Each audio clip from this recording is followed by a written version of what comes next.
Welcome to the Killshot MMA podcast from DFS Army. It's UFC Baku.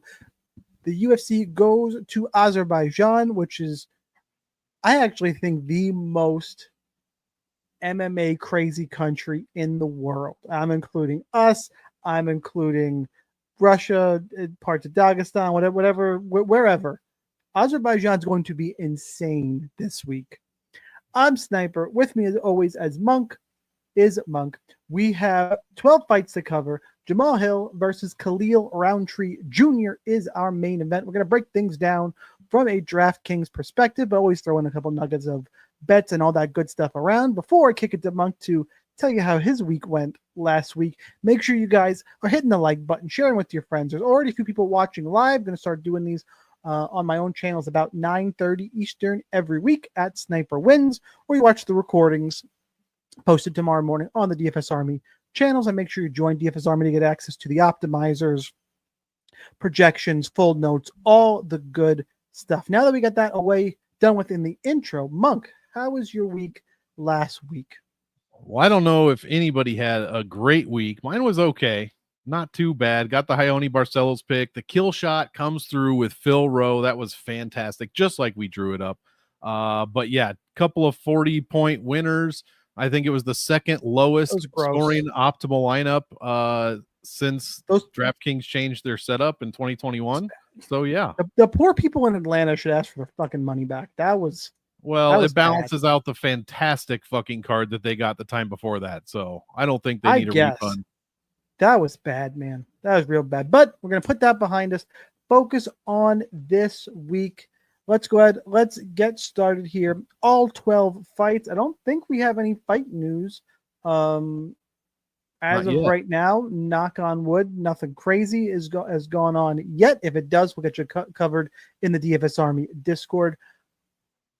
Monk, top or bottom? You haven't picked top yet. You gonna do it this week? I ain't never gonna do it. We got to start with Hamdi. It's Hamdi, the Hammer. And Muhammad the Motor. We got double alliteration on the bottom of the card. We got to start there.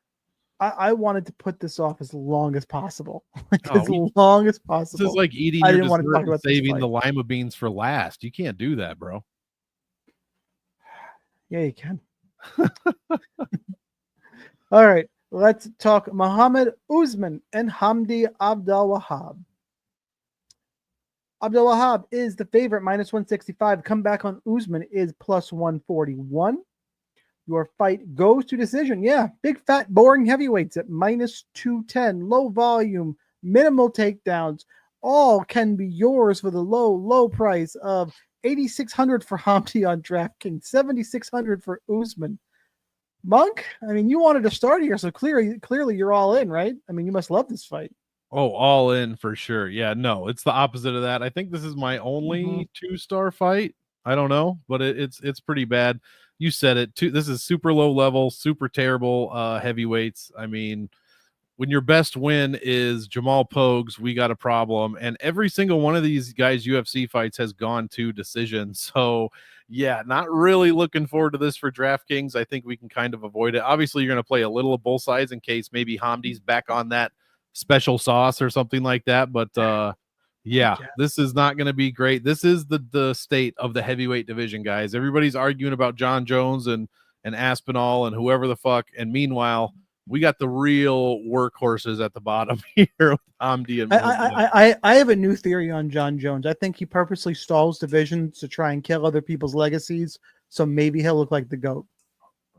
Well, he doesn't. He's so narcissistic. He doesn't understand that that's having a negative effect on his perception. At least for most people, most sane. Is it? I think personally not my GOAT anymore. No, I think there was a time when it was undisputed. John Jones was the GOAT. Oh yeah, he's probably the light heavyweight GOAT, but he's no overall. You know what I mean? Like it's ridiculous what he's doing to this division.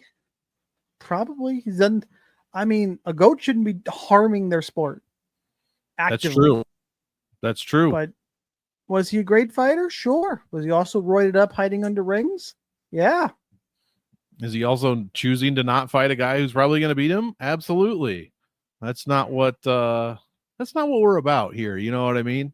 What if No, the Bills, the fourth he time they went to the Super Bowl and they were like, I know we're good enough, but we don't even want to do this. So I just think he thinks we're stupid. Like, remember how long it took him to bulk up to heavyweight, but all of a sudden he was ready when there was a clearly subpar champion up there. Exactly. All of a sudden, I'm ready. Oh wait, Ngannou took this guy down. Oh man, I'm feeling real limber right about now.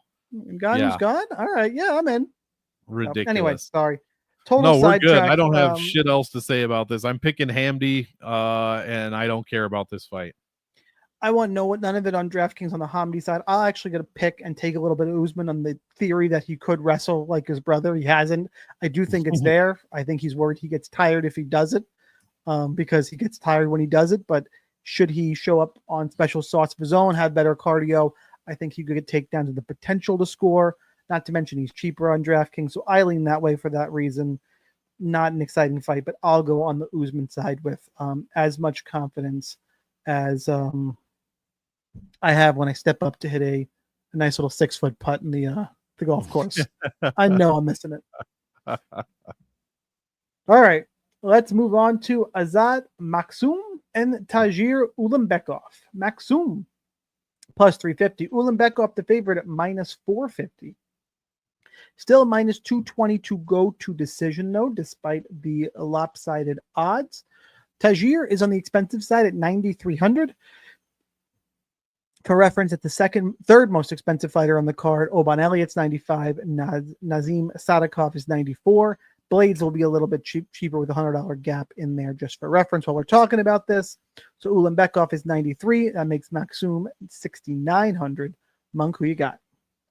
Yeah, I don't know what DraftKings is doing here. They just don't want to fill in the middle range salaries. Like there was no 82 or 83 last week. There's no 83 this week. It's getting ridiculous. And we saw what happened last week with that shit show of a card. Like I just said, there was the lowest output for an optimal lineup basically of all time. And it's because of how they salaried it. So fix it, fucking DraftKings. Anyways, I like Tajir Ulanbekov here. I think he's more well-rounded. Overall, did take a loss to Tim Elliott, super close loss, but the way he looked against Alan Nascimento, who just laid on his back against Filo until he turned the tables there, which was good. He won against Bruno Silva, smashed up Cody Durden, smashed up Nate Maness. He's smashing up the guys he's supposed to, and he's doing it pretty well-roundedly as well. Round to round, he scores pretty good, almost 3.5 strikes a minute in the first. It does dip down to 2 in the second, but right back up to 3.7 in the third. And the takedowns and control time go up every single round to almost 3 minutes in the second and third round. Maksum is just very low volume. He doesn't land as many takedowns. He definitely doesn't control as much of the time as Ulanbekov does. He's going to be, I was going to say a little smaller, but I guess that's not true. It's just his offense overall, from what we've seen in 2 fights, is nowhere near what Tajir is throwing up. The defense is pretty even on both sides. Both guys can be taken down, but Ulanbekov controls like 83% of the grappling time. He's landed 1.2 takedowns a minute, which is per 5 minutes, which is double Maksum's output. And he lands more strikes, and Maksum absorbs 5.2 per minute. So he just gets hit too much. He gets taken down, and against somebody like Tajir Ulanbekov, I just don't think he's going to get it done. Like Charles Johnson was a decent loss because I think Charles Johnson is pretty goddamn good. But even Tyson Nam, I mean, getting split decision there, didn't allow any takedowns, but got out controlled in that one by Tyson Nam, which is interesting.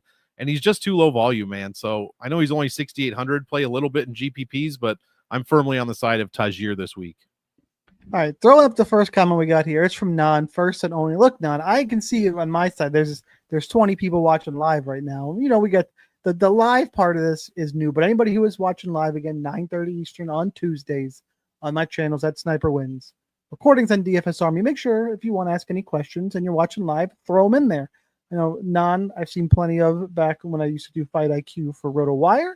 So I'm glad you still check out the content, Nan. I know you have thoughts. So Nan or anyone else, make sure you drop it in your thoughts here. Maksum, I want none of. I think Ulanbekov actually got sneaky upside here. I think Ulanbekov's the better grappler. We've seen Maksum be able to be controlled, even at minus 220 to go to decision.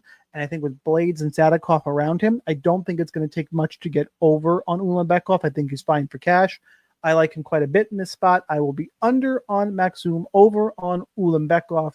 and he's live for cash games for the reasons we mentioned. I think it's the grappling control rears its ugly head here, and I'm not going to overcomplicate the breakdown. Give me Tagir Ulanbekov. Let's move on to Russian Ronda, Irina Alekseeva, taking on Claudia Segula. Alekseeva, and that's the last time I'm going to say her name. Now it's just Russian Ronda, is minus 275. Segula is plus 235. Fight goes to decision, minus 145, because Russian Ronda is a little bit reckless and high volume. She will look for the finish or potentially get finish herself. It just kind of, she seems to have that fighting style. Your DraftKings salary, we should mention, actually have to mention because that's why we're here, take down some contests. Russian Ronda is a little more expensive than I'd like to see at 8,900. Segula is 7,300. Monk, where you going? Yeah, I don't value Segula's skills too much. I mean, she's only got 8 fights compared to Alekseeva's 7. So this is, 15 total, very low level women's bantamweight fight here. I mean, I guess we have to not wiki cap, but both of them lost to Melissa Mullins, and Segula got absolutely dominated and finished early in the second round. I mean, she got 2 of 3 strikes, takedowns landed on her, almost 3 minutes of control time in a 6-minute fight, and she landed 12 strikes in that fight, like, a third of what Mullins put on her. So she just got absolutely worked and was able to do nothing. Meanwhile, Alekseeva kept it a little bit closer, was the one that landed a takedown. So the strikes were basically identical, and she actually got a minute of control time. The problem was she got controlled for 8 minutes. Now, I doubt that's something that Claudia is going to do. Other than that, the Stephanie Egger fight, I mean, she subbed her in 2 minutes. Egger's terrible. We didn't really learn a ton from that one. That was the Nibar fight, no? I believe so. It wasn't the Phantom Tap one, but I think it was. I don't know if that's what you're referring to or not. I don't remember. Stephanie Egger's been tapped so many fucking times, like I can't keep them straight. I'm pretty sure that was the fight that Russian Ronda rolled for a Nibar. Could be. Yeah, I wouldn't be surprised. It was like 2 minutes. Yep. Nibar. And yeah, you did say she was high volume, relatively high volume. That's all in the first round. 6.68 strikes a minute. In the round 2, which has only happened once, obviously she only has 2 fights, it dropped to 1.6 and then 2 minutes or 2 strikes per minute in the third. That's going to happen when you get taken down and can't get back up, though. That's true. Yeah, so it seems like she's front loaded ish, but Claudia Segula is going to get taken down. Let's see. Did I just say Melissa Mullins? Yeah, 2 of 3 takedowns there. I mean, all of these numbers on my screen are red between offense and defense. It's just not good. She landed almost 2 strikes a minute, got hit with 6 so far in her one, fight that she's had. I got to go with Irina Alekseeva. I do not like the salary here. I think I rated, this is another 2-star fight actually. So I got at least 2 of them. I mean, I'm picking Irina Alekseeva, and I'm probably playing her more than the other 2-star fight just because I think she can finish Segula. Both of her losses, Claudia, have been finishes, 1 KO and 1 sub, I believe. But yeah, how did Alekseeva score? She put up 97.2.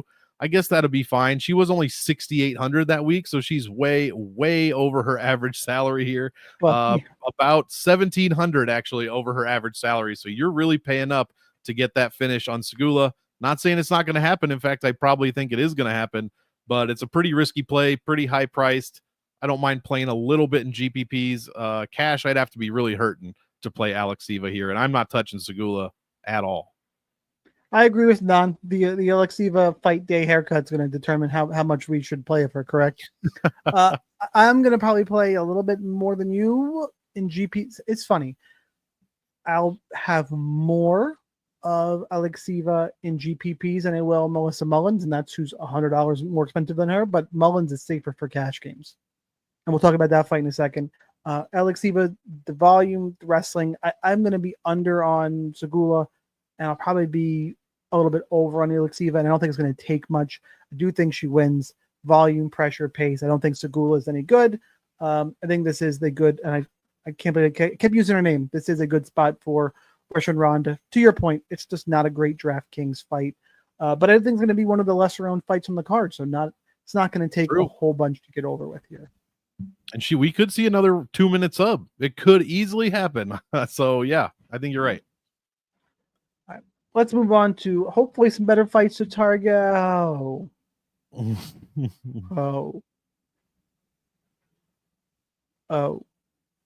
Yeah. Oh. Okay. Let me Little rough. All right. For those of you not watching, I took a sip here. And now we've gathered ourselves and we can talk about Daria Jakova, plus 220, taking on Melissa Mullins at minus 260. Fight goes to decision. Actually, ends inside the distance. I thought this was interesting. I did it. I made a note of this, and I still reversed what I said. Minus 135 to end inside the distance. Vegas is leaning towards the Mullins finish here. Mullins is 9,000. Jakova is 7,200. Mug, I'm going to have 0 of Daria Jakova, and it becomes how much Mullins do I play? I just alluded to it earlier. I like her in cash. I mean, how do you not see just? Does anybody not see Mullins just taking her down and dominating her and potentially finishing? Like, it's a straightforward breakdown. I'm fading Jakova. I'll be over on Mullins. I like her in cash games. She feels safe. It feels pretty straightforward to where even it's wild at this level of women's MMA. I feel like Mullins is a decent parlay piece of minus 250 to 270. Like, I don't hate it. What you got? Yeah, I agree. That's funny you said straightforward, because that's exactly what the first line of my write-up says. This appears to be straightforward unless Jakova, lands some punch on Mullins and knocks her down. Mullins should dominate this woman like really badly, especially when she misses weight for the 3rd time in 4 fights. So we do have that to look forward to. As long as she doesn't miss by, Ariana Delipsky amount or something like that, we should be all right.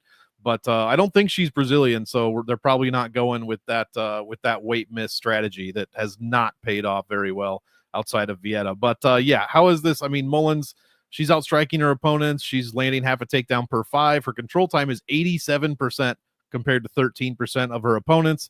And Jakova, while she is outstriking her opponents, 50% takedown defense. She gets controlled for 91.5% of all control time. So while her striking defense is good on paper in her 0-2 start, 1-1 start, I just think Melissa Mullins should be able to dominate here. I completely agree. I think she's good in all formats. And whether she finishes or I'm kind of hoping it goes to a decision, rack up that control time, rack up those takedowns, the ground strikes, which she does throw ground strikes when she is in control, which is very important. She's not an Ange Lusa who's just going to lay there for the most part and drop, 3 elbows every 2 minutes. I love that Phil Rowe call, by the way. That was good. I was really nervous. I was nervous. I was too. I was freaking out in the car when he pulled that off. Not that I was watching, I was just listening, you know what I mean? But it was fantastic. Had to rewatch it when I got home. But Melissa Mullins, I mean, she should just dominate here. And I agree. I'm probably not touching Daria. I mean, she's not even a punt. Like, if you need, play 2% if you think she's going to land a fluke punch on Mullins. Other than that, that's about her ceiling. So, I think Mullins dominates and has the chance to score very well. And I don't mind I totally get the minus 135 ITD line. All right, let's talk a fight that I think is only looking good really good to target because of the fights around it. I'll talk about it here. The Iron Turtle, correct? Jun Young Park? Yes, sir. Taking on Ismail Nordiev in his 2nd UFC stint here. The Iron Turtle's minus 185. That's Park. Nordiev plus 160. Fight goes to decision is minus 145. So Vegas is leaning towards 3 rounds of action. DraftKings salaries. Park 8,700 is a little more than I want to pay for him, but salaries are weird this week. And Nordiev is 7,500. Monk, take it first. This is a close fight, and who's not an Iron Turtle fan? So what I'm about to say is, no disrespect. I've picked him a ton of times. I am just thinking Nordiev can win this fight. Now, Jun Young Park has the higher volume, and it's not really close, especially in the second round. But he's getting hit way too much, 3.6, 3.9 in the second, while Nordiev is not even giving up 2 strikes a minute, or 2 strikes a minute in any round. Overall, he allows 1.52. And he was super young, so 23 years old in his UFC debut, went 2-2, losing to Chance Rencounter, who, if you haven't heard that name, grappler. Rencounter. I don't even know how to say it. 2 of 8 takedowns. Yeah, he controlled him for 11 minutes, not good. And then Sean Brady, who is basically going to fight he should be fighting for a title relatively soon, was 3 years younger than him. Takedowns, control time. What do you expect? The win against Bruno Silva is pretty impressive to me. I know Bruno's not like the best fighter, but Nardiev looked great on his comeback. This was after 4.5 years away from the promotion. Outstruck Bruno by 2 strikes, 3 of 13 takedowns, 6 minutes of control. That is exactly what he is going to want to do against Park, who has decent control for sure. But this dude gets hit too much, and we saw it in the Rodriguez fight. What was the other one? Oh, the split decision to Eric Anders. I mean, Jesus Christ, how do you lose a split decision to Eric Anders? But after that Rodriguez fight, I mean, or even before that, he's beaten John Phillips, Nchukwi, Anders, Ugly Man Holmes, Dennis Tululin, and Albert Duraev, who's not even in the UFC anymore. Lost to Muniz, who took him down 11 times and controlled him for 10 minutes. And then he beats a 36-year-old Brad Tavares in a decent showing where he took him down and out control him. But that's just, that can happen to Tavares unless he's fighting Weidman, who has nothing left in the wrestling tank. But I like Nardiev here. He starts off kind of hot. He takes people down, controls people. That's what Jun Young Park does. But Nardiev's defense is just so much better all around. And honestly, I think he has a decent shot here. What did we say? 87 and 75. So I'm siding with the underdog here in Nardiev. And he did make the optimal lineup in his last fight, I do believe. Yeah. One time out of one time. Jun Young Park's made it 3 of 6 in his wins. Both times he's lost since 2021, he's put his opponent optimal. So I think this is a great fight to target, whether you're on either side, because any Jun Young Park fight, chances are someone is making the optimal lineup. So we've seen this dude whoop people's ass. We've seen him get turned around and get his ass whooped. Nardiev just looked a lot improved. I know it's only one fight, but he is still only 28 years old, guys. So 31 fights under his belt at 28. Give me Ismail Nardiev for the upset here. Yeah, I came close to doing the same thing. I'm going to pick Jun Young Park. I think he is too hittable, and Nardiev, like I said, has shown improvement. It's one of those I can't, but the straight pick, the volume and pressure Park brings, I think will be enough. But I'm in a weird scenario, and this is one of the fights that get funky, and because of salaries, I'm actually going to have more Nardiev than Park despite the fight pick. The $1,200 salary difference. Yep. I'm about to pick, I'm about to go pretty favorite heavy here outside of a guy that is going to be my kill shot, who we haven't talked about yet. But otherwise, I like the favorites. Like, I don't want to play any Maxum. We'll talk about it. I know a little bit spoiler. I don't want to play any Kuniev. I don't want to play any Zelenjanakova. I want to be limited on Segula. I don't really want to play Usman. Like, I'll fucking play somebody. And this is a pretty good spot for it. I think there's a closer fight than the line would indicate. While I am going to pick Park, Nardiev is the better DraftKings spot. And the line value in general, if you wanted to throw a bet there, honestly. Mm-hmm. All right, let's talk Oban Elliott and Siak Hyun Ko. Elliott, minus 550. Ko, plus 400. Fight goes to decision is still the favored number here at minus 125. Your DraftKings salary, Oban Elliott's 9,500. He is the most expensive fighter on the card. Siak Hyun Ko is 6,700. Monk, the most expensive, least expensive fighter on the card. Who you got? I'm picking Oban Elliott. I just think he's more well-rounded, and I haven't seen enough of Ko, to put that kind of accolades on him. But I am worried about Oban Elliott's scoring. Basel Hafez, he KO'd him, but only scored like 80, 81. And that was a third round KO there. Preston Parsons, he looked not great and got a 62-point win.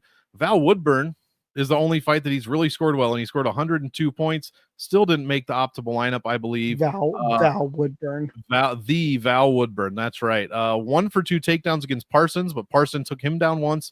There was a lot of control time for Elliott in that fight, a lot of control time in the Woodburn fight and in his DWCS fight. The Basel Hafez fight, though, there was no takedowns, there was no control time, but he did, outstrike him pretty fucking handily, basically 3-1. He switches up his, in that fight was the first time he actually varied his striking. Before he was just headhunting 80%, 86%, 76% to the head.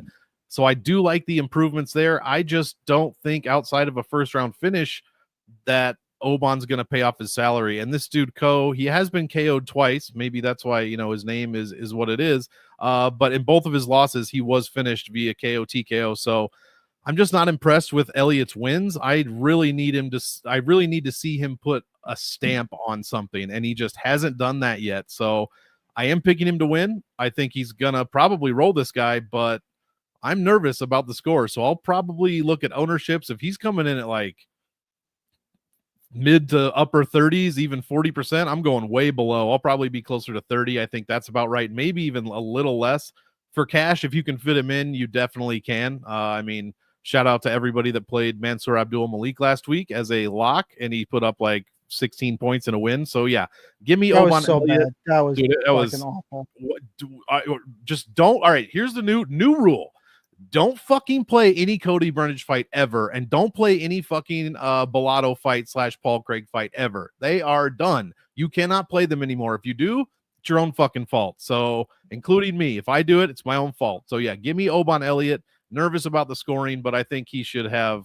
This should be an easy win for him. Should be.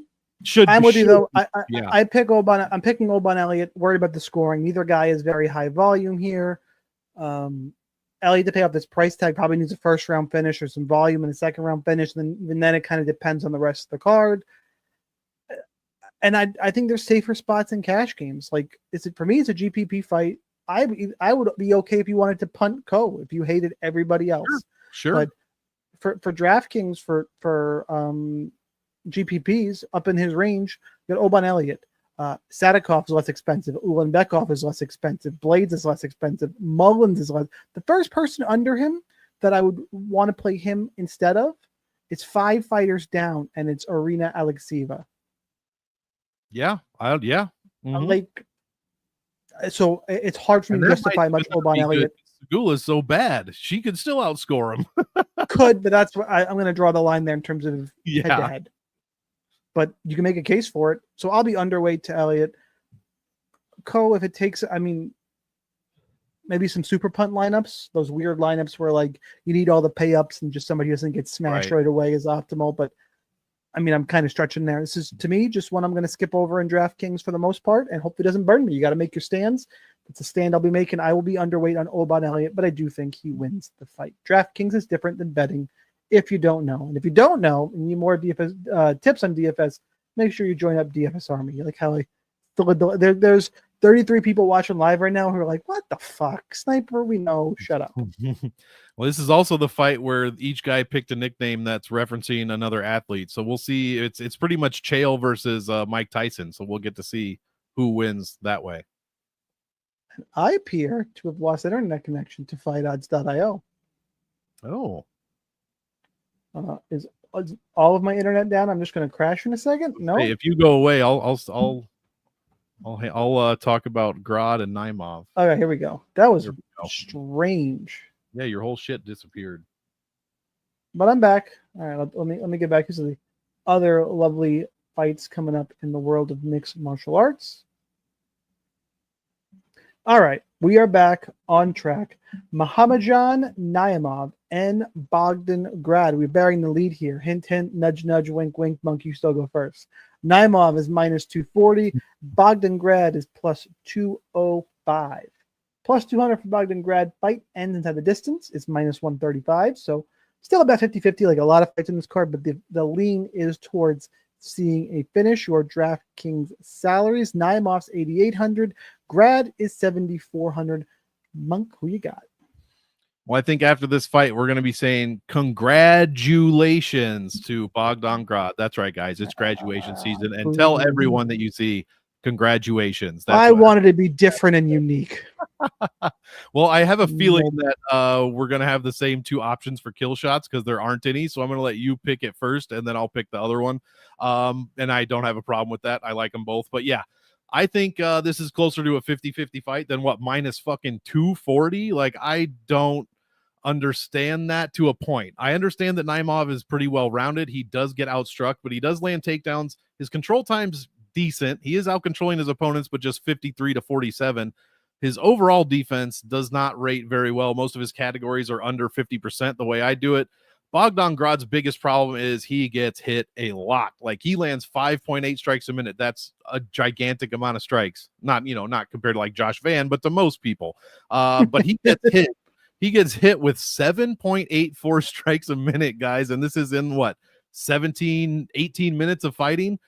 The issue there is that's Naimov. a lot of strikes, guys. It's a lot of strikes. Naimov doesn't even land 3 strikes per minute. So that's kind of why I'm picking the underdog here. He's not going to have to worry about a ton of high volume. He's got tremendous striking. He's also got takedowns, doubling the output per 5 minutes that Naimov has, and he outcontrols his opponents more than Naimov has as well. That said, who's he fighting? I mean, his strength of schedule, Naimov's isn't great, but Bogdan's is a little bit worse. That Michael Aswell fight, Aswell has looked tough in 2 fights, whether it's on short notice or a planned DWCS fight, and that dude is difficult to get out of there. Grad landed 3 of 7, a minute and a half of control, and 6.8 strikes a minute.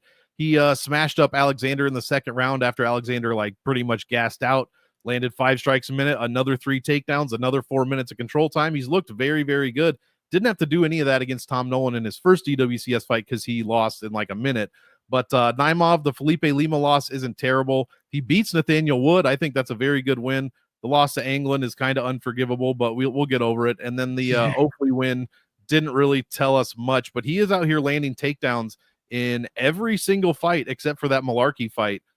I don't know, though, man. Bogdan Grad seems like he is going to just rush this dude. Who was it the other week against Chaos Williams? Andreas Gustafsson, where he just flipped the switch and he went full crazy man for 15 minutes. Grad could absolutely do that here. Plus mix in takedowns, mix in control time, make Naimov stand up, drop him again.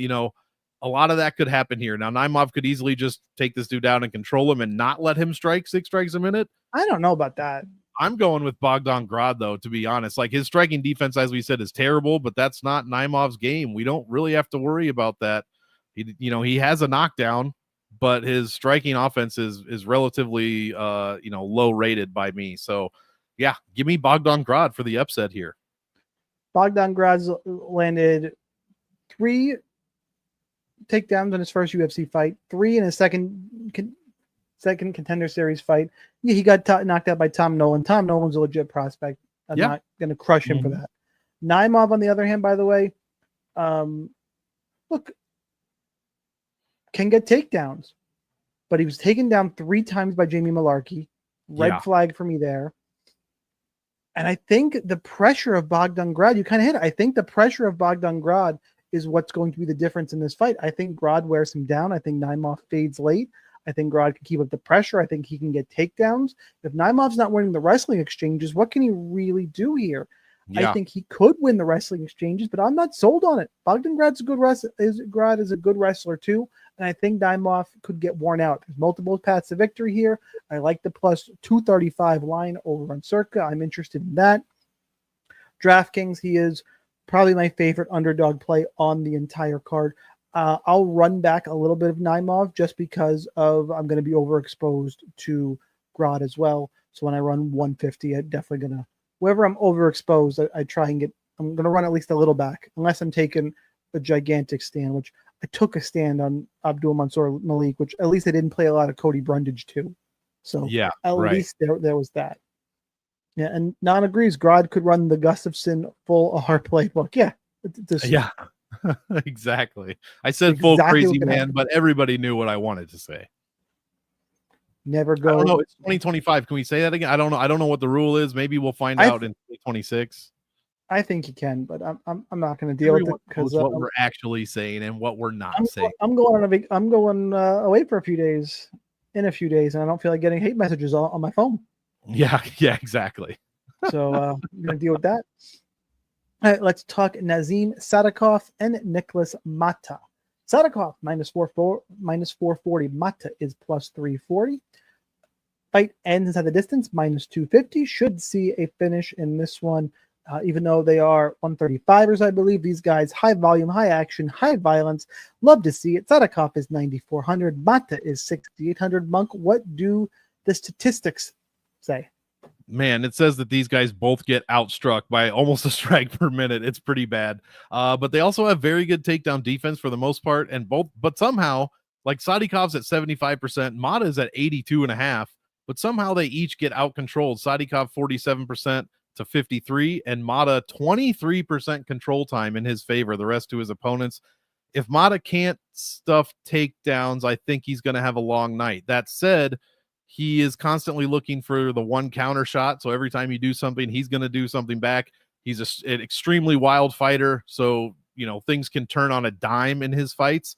Sadikov actually has decent striking. He starts off slow, 3.5. By the second, it's 5.3. By the third, he's a fucking madman. 7.5 strikes a minute, 2 takedowns landed, and over a minute of control time.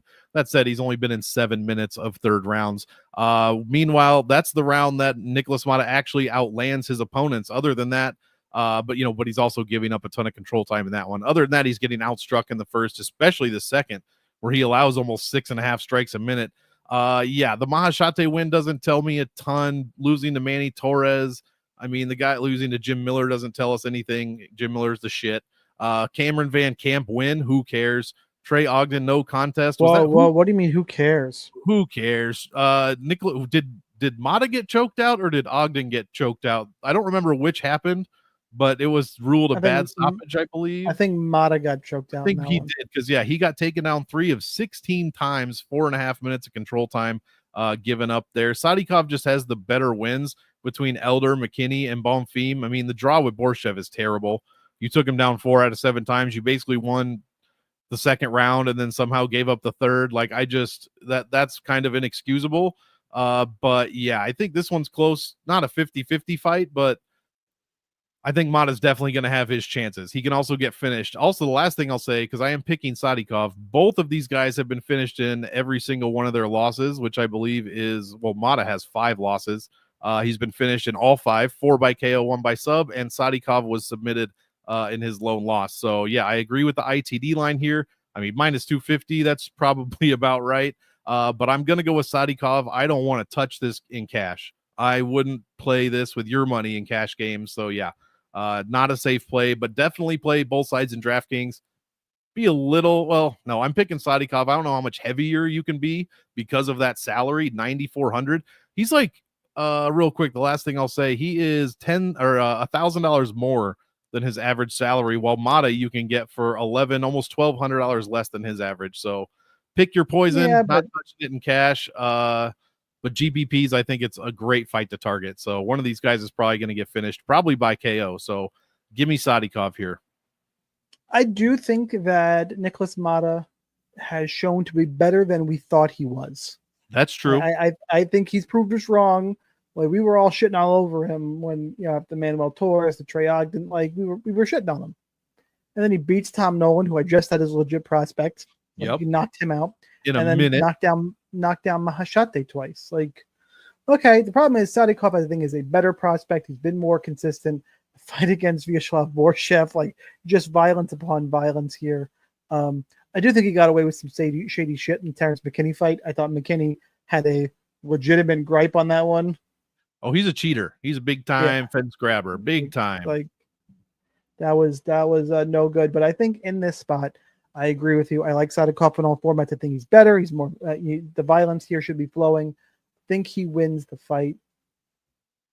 I thought they were 35ers. Are they 55ers? Totally misread on my part. I said 35ers earlier. So I take that back for sure. I don't know who I was thinking of. So I'm on Sadikov. I'll be over on him for sure. And I'll tell you, this is probably one of my fights to get both sides of, because as I mentioned earlier, we're a little light on underdogs. This is a high variance fight. I will be over on Nicholas Mata as well. I'm probably flirting with some type of damn near all-in scenario. There's one fight I have, actually 2 fights I have rated higher. We still got to talk about both of them. This is, I think, my 3rd favorite fight on the card to target. If you ask me right now, I'm probably going to play like 60-30 Sadikov Mata, 55-25.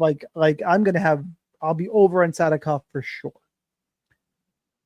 That being said, let's go to back to back my 2 favorite fights on the card to target. By the way, clearly, I mean, this wasn't moved to the cancel fight. It's not Tajir Ulanbekov and Horiguchi. We already talked about Ulanbekov and Maxu. This is a fight that should have got moved to the canceled category.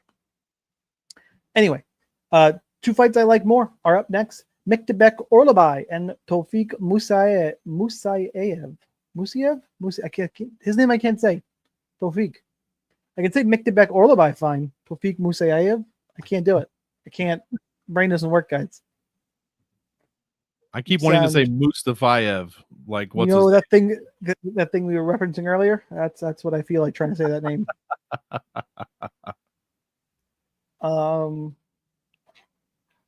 Orlabai, -175.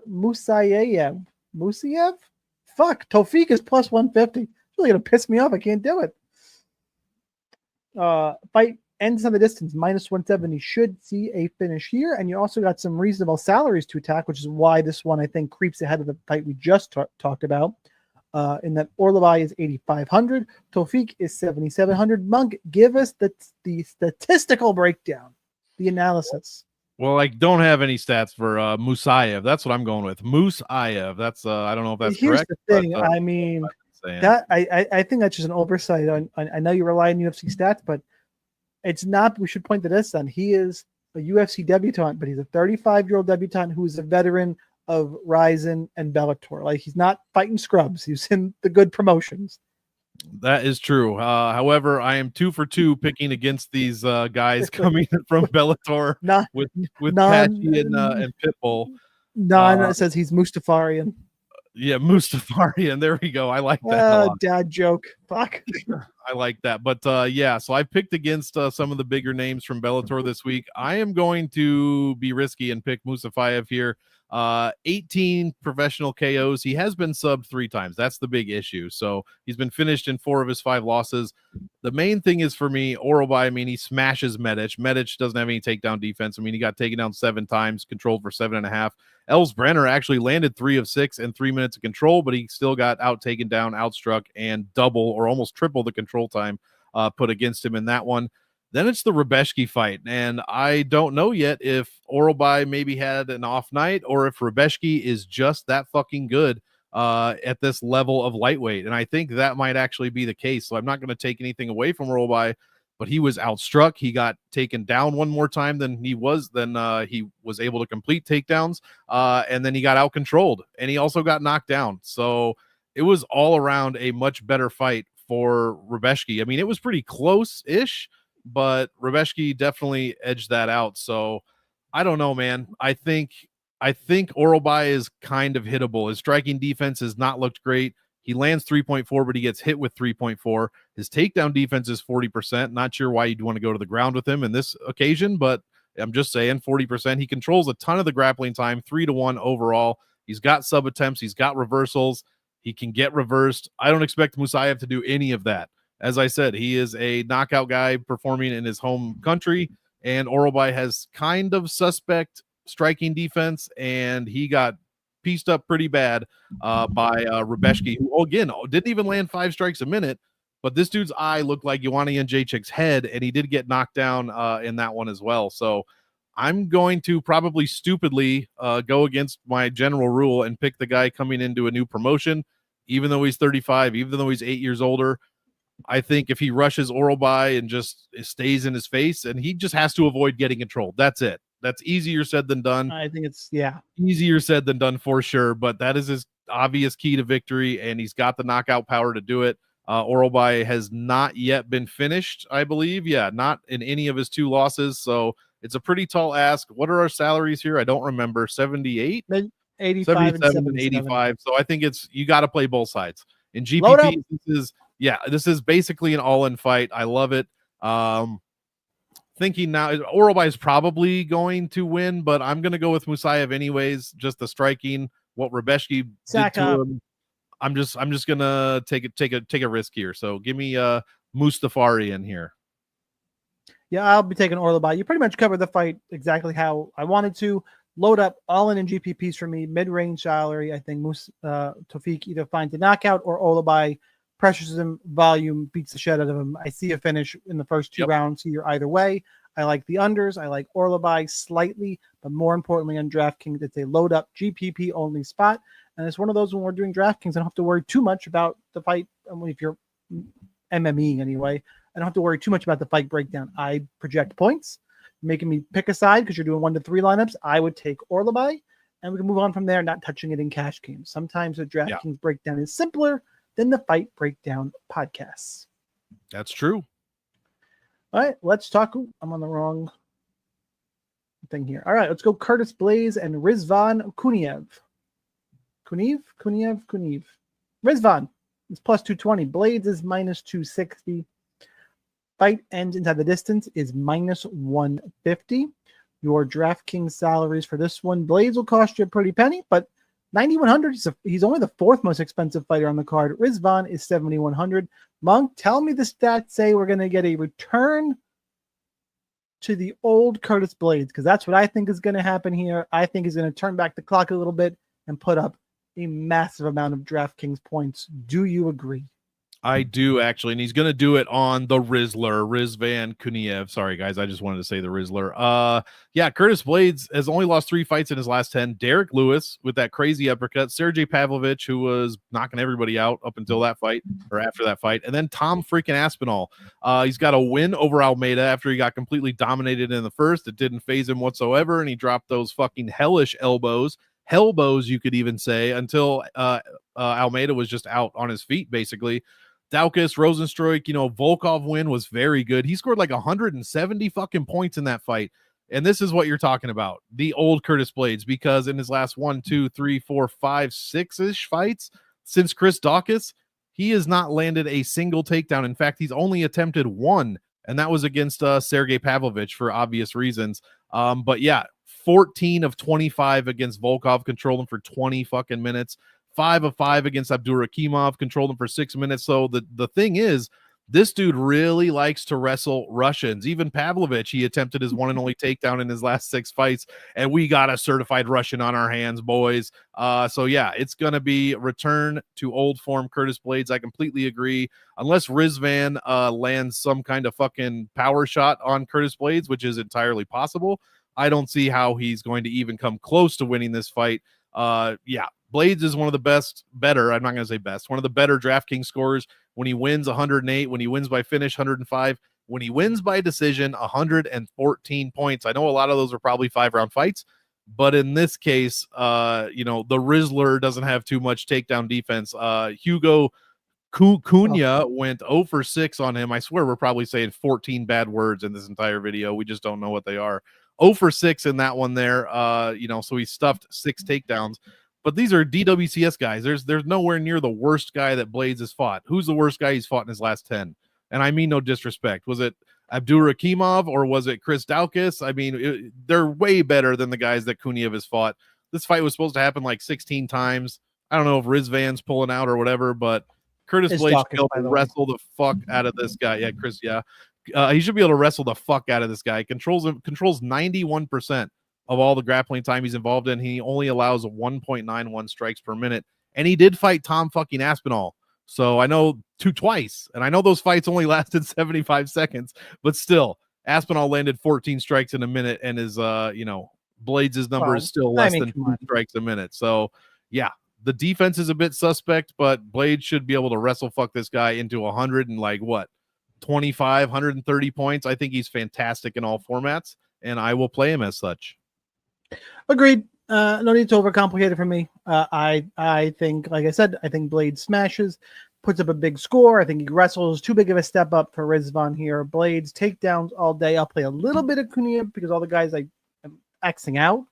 But in case Blades' chin is shot and he's, they're heavyweights, but that's a real flimsy excuse, even in this fight here. Curtis Blades, honestly, minus 260. I'm probably going to parlay Blades and Mullins at their 2 prices in that minus 250 range. Sure, that seems like a just fine parlay to me. I like both the spots quite a bit. Give me Curtis Blades to score a ton of points, like him in all formats. All right, let's go to the co-main event of the evening. Rafael Fiziev, or it could be Rafael.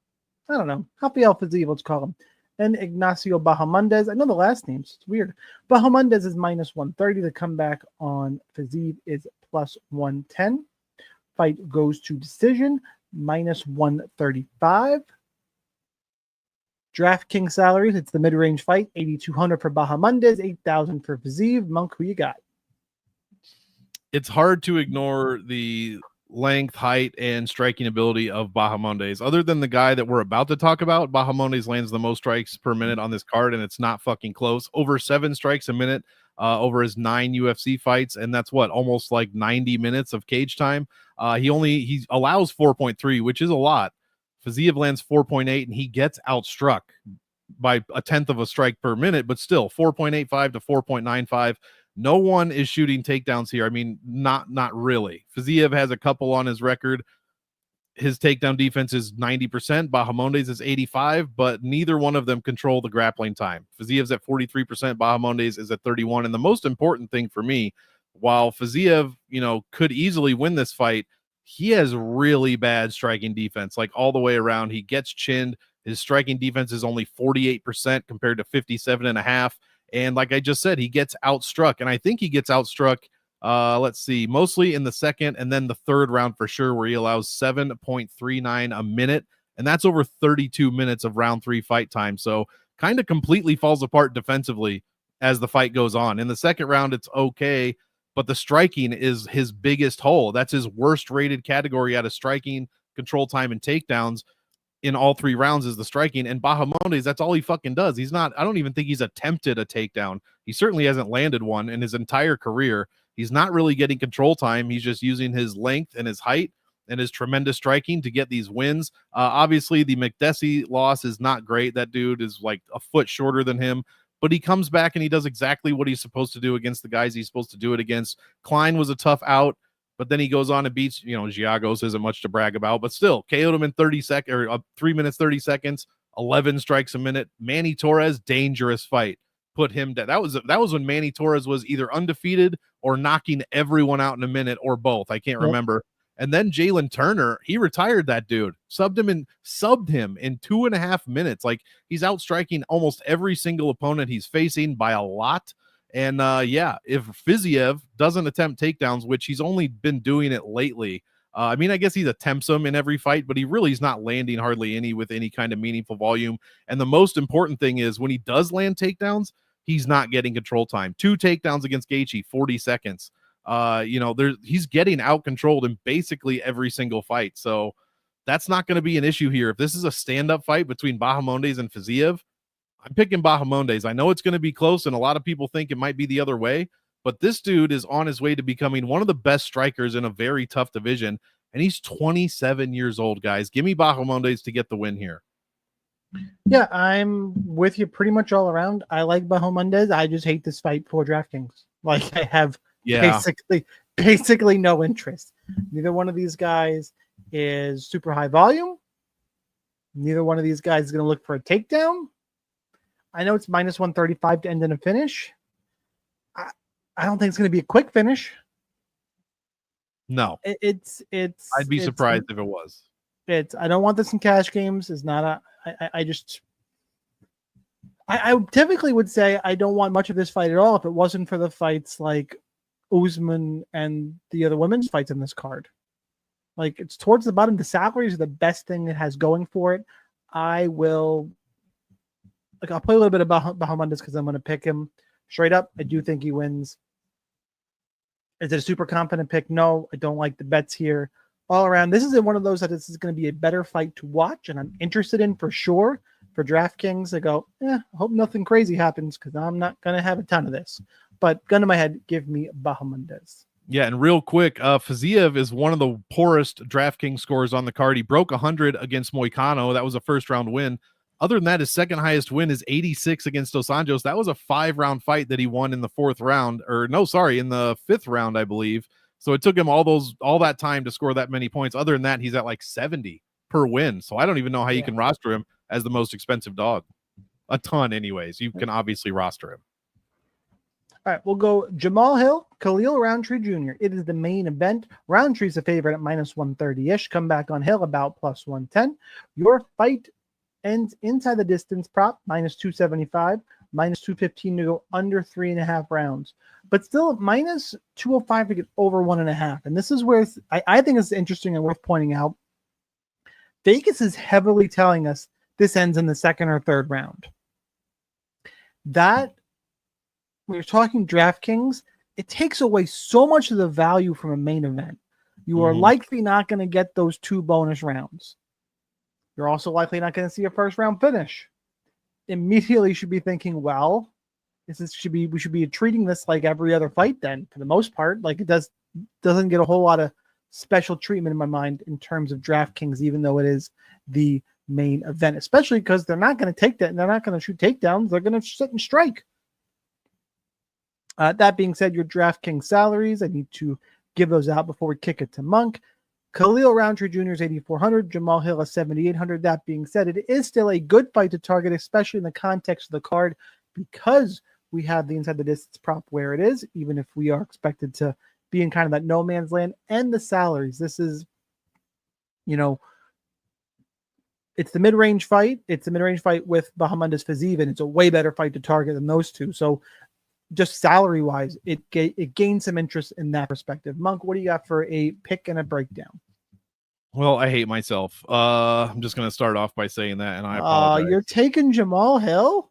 I hate myself. Yeah, and I already apologized. But yes, I am going to take Jamal Hill. Look, this fight is kind of like the last one, as in no one's going to wrestle.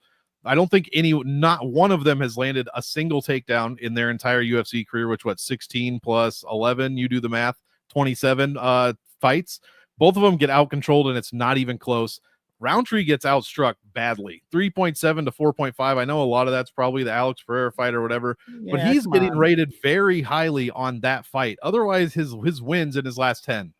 Eric Anders, Bukauskas, Carl Roberson. The Jacoby win is good, but it was a split decision, and he probably lost that on paper. Again, Chris Daukaus, Anthony Smith.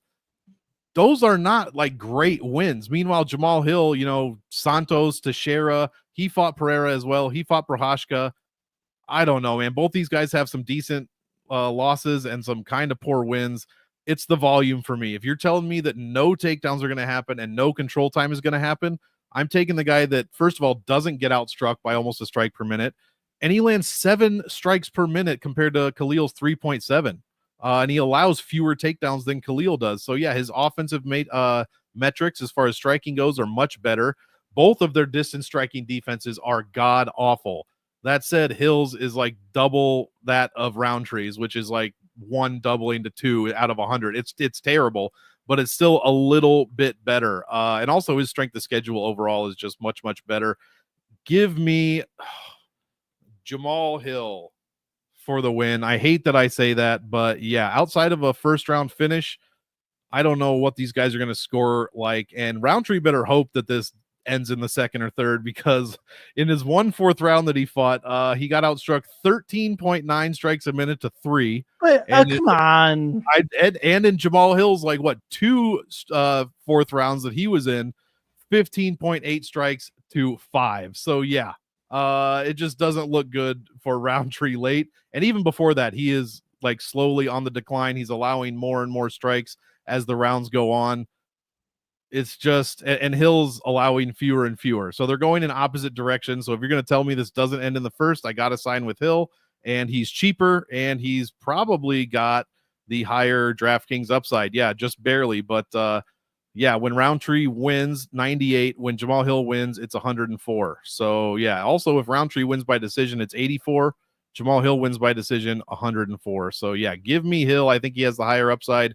Both guys have dog shit defense, so whoever lands first and more often is going to win this fight. I mean, cherry picking some stats there against Khalil Roundtree Jr. No, I got what I got. I'm going to side with Roundtree here, but it's one of those where it's not a confident pick, and I'm just probably going to go. I'm going to field weight vanilla this one up. I'm just going to I'll probably play 40% of both guys maybe and move on about my day. I'm going to take my spots. I'm going to load up on the Orlobai fight. I'm going to load up on Blades. I'm going to load up on, Bogdan Grad as my dog. Take other spots here. This one I just don't feel super confident about, other than based on the rest of the card and on salaries. I want to have a ton of exposure to it. I agree with the odds here. I lean slightly towards Roundtree. Especially, I think if he throws low kicks in this fight, I think he can really compromise Jamal Hill's movement and have some success there. But that kind of breakdown style may not score great for Roundtree, because it might take till the second, third, fourth round to really see some dividends. So I'm on the Roundtree side. I still do like the fight for DraftKings. Like I said, this is just not one of the confident spots I'm going to bank on. There's other spots to do. It doesn't always have to be the main event you are taking a stand on, guys. This week, for me, I lean Roundtree. let's go through the other spots on the card to differentiate yourself. Now, don't go anywhere yet. If you are new, we got to do kill shots. If you don't know what a kill shot is, first of all, you and everybody else watching, if you do know what it is, hit the like button, share with anybody, share with a friend. If you're on X, repost it for me, hit the like button, all the good stuff, live on YouTube and X Tuesday nights at 9:30 at Sniper Wins, and then we'll share it to the DFS Army channel as well after that for the recording. Make sure you join DFS Army, all that good stuff. So now if you don't know what a kill shot is, it is an under-owned play to help you win a GPP, someone that the field is not going to be on. So it typically can't be the main event, and it can't be a really chalky underdog. Can be a favorite if no one's going to play them. Like I would argue, I would argue Melissa Mullins would be a valuable kill shot this week. I don't think she's going to get a lot of ownership up there, and I think she got a path to a big score. I'm not going to go there, but that's the kind of thing we are looking for. Monk, I know you said you were going to let me go first, but I defer to you, good sir. Who was your kill shot? I think I know who you're going to pick, and I completely agree, but I'm also the other one that I had in mind, which I am officially going to go with, is going to have to be Ismail Nardiev at 7,500. Like you said, this fight might get a bit overlooked, or Park, just because of how it's salaried. Or Park is, everybody's favorite fighter for good reason. Not favorite, but everybody likes Shin Young Park. And yeah, I think Nardiev might get a little bit under-owned here. So I like him in all formats, 7,500. I think that's a great play, and I like your play basically just as much. Yeah, I'm going to go with Bogdangrad, but I'm worried it's going to be I'm worried it might not count. I don't know what the ownerships are. I've mentioned it before in the show. It's not a strength of mine projecting that. I use the DFS Army tools for that. It's not one that I put together. So I'm going to say Bogdangrad, but if he comes out chalky, we get to Thursday, or you're watching, you're like, Bogdangrad is 35% owned. What the fuck are you talking about, Sniper? This is bullshit. Then I will give you a backup. Then you know what? My backup play is the favorite. I'm going to say do not lose yourself on Melissa Mullins. Make sure you get enough Mullins in your lineups, and I think she's going to get overlooked. Now, again, ownerships, she could come out at 40%. I don't know how she does, though, with Sadikov, Ulanbekov, and Blades, right around there. So that's my backup. And if you're going to tell me both of those are no good and you want me to say something fucking off the wall crazy, you ready? Crazy? And this one does not count. I don't want to hear any shit on this one. Muhammad Usman. Oh, nice. Like, maybe he wrestles, but definitely that's not like a third choice. You are muted, good sir. I'm muted? You are still muted. I don't know how. I'm not muted. Gone. See ya. All right. Well, I could talk all the shit I want to right now. This is a good opportunity to kind of sail away into the sunset for us. Make sure you follow us everywhere. I'm at Sniper Wins. Monk is Monk, MMATICS, Monk Maddox. Go check that out. See you in the DFS Army Discord, guys. We will be back. Actually, so Monk's not going to be around as we look ahead to next week. That's sad. We've been doing that. I've been liking that little kind of look ahead here. UFC 317. And while I pull it up, next week is UFC 317, Topuria and Oliveira. UFC Stats only has 7 fights listed because, of course, DraftKings is not going to have their salaries together, because why the fuck would they? That being said, guys, that's going to be a fun one. I have a lot to say about the lightweight title picture up there. By the way, best fight on the card. There's a lot. There's a few really good ones. A fight not getting enough shine is Royval and Van. And I know it just got added, and Van is fresh in my head, but I still think it's getting lost behind the 2 title fights. And I want to see how Jack Hermansson's going to handle RoboCop Gregory Rodriguez. I think that one's a little bit under the radar too. That's what we got for UFC 317. Oh, yeah. Smash the like button. Share with your friends. We still can't hear Monk. Good luck, That's guys. Crazy. Helmets up for DFS Army members, and we'll see you next time.